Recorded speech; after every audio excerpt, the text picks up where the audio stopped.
Okay, I am going to take and do a few more videos here, because what I want to do is I want to really show you here this next verse, 28. For wheresoever the carcass is, there will the eagles be gathered together. And you're just going to really be amazed, and some of you understand what that already means. But it is, what's interesting is that this verse is directly put behind verse 27. Okay, and we're going to see what makes all that significant. First thing I want to do is I want to tell you why I've brought you here to verse 27 of chapter 24 of Matthew. For as the lightning cometh out of the east, and shineth even unto the west, so shall also the coming of the Son of Man be. Well, that gives us the credit for what Hosea said. And Hosea is now describing that the Lord, as we see, is associated with this direction of the east wind. All right, from the east the Lord shall come. And we find out one of the things that the Lord is going to do is dry up this spring. Notice that in this instance the Lord isn't destroying, killing, or hurting any of the men or the people. He's coming to destroy the source of the iniquity. And that's how it works. Mankind is not the source of the iniquity. It's this well. Okay? So the Father has already forgiven all. And that's what Jesus Christ has come to do, to prepare the way for salvation. Any that would believe in His name, they can drink freely of the living waters of life. So as we see here that our Father is righteous, that the Son comes not to destroy the men of the earth, but to destroy the spirit which is sought to destroy the men and the earth itself. Very important to make that distinction, and we see what the Lord comes to do is to dry the well up itself, the source.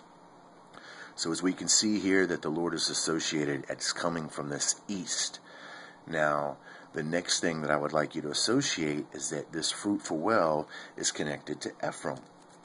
Okay, and as we flipped back one page, do not let this leave your mind. This connection with Ephraim being in a pleasant place, and that Ephraim is bringing its children forth to the slaughter. Well, you're going to find out here real shortly that Ephraim is the eagle. That's what's important here, and that's what's incredible of how these scriptures are going to be tied up here.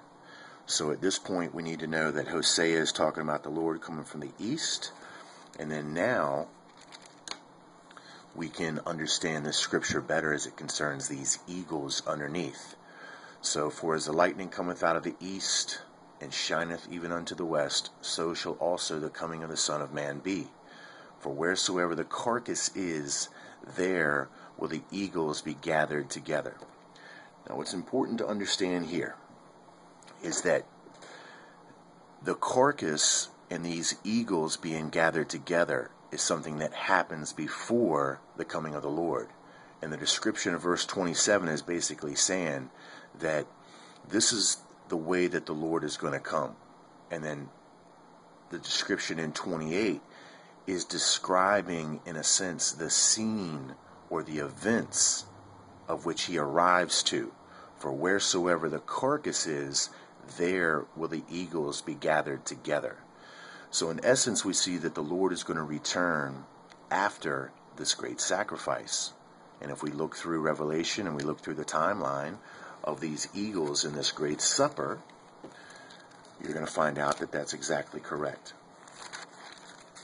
So I just want to show you right here at chapter 18. And he cried mightily with a strong voice, saying,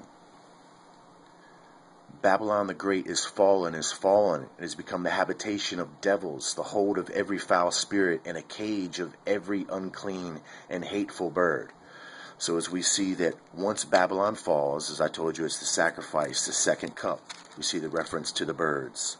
As we move here to chapter 19, and I saw an angel standing in the sun, and he cried with a loud voice, saying to all the fowls that fly in the midst of heaven, Come and gather yourselves together unto the supper of the great God. That's the sacrifice. And this is happening in Revelation before the return of the Lord. I'll be back.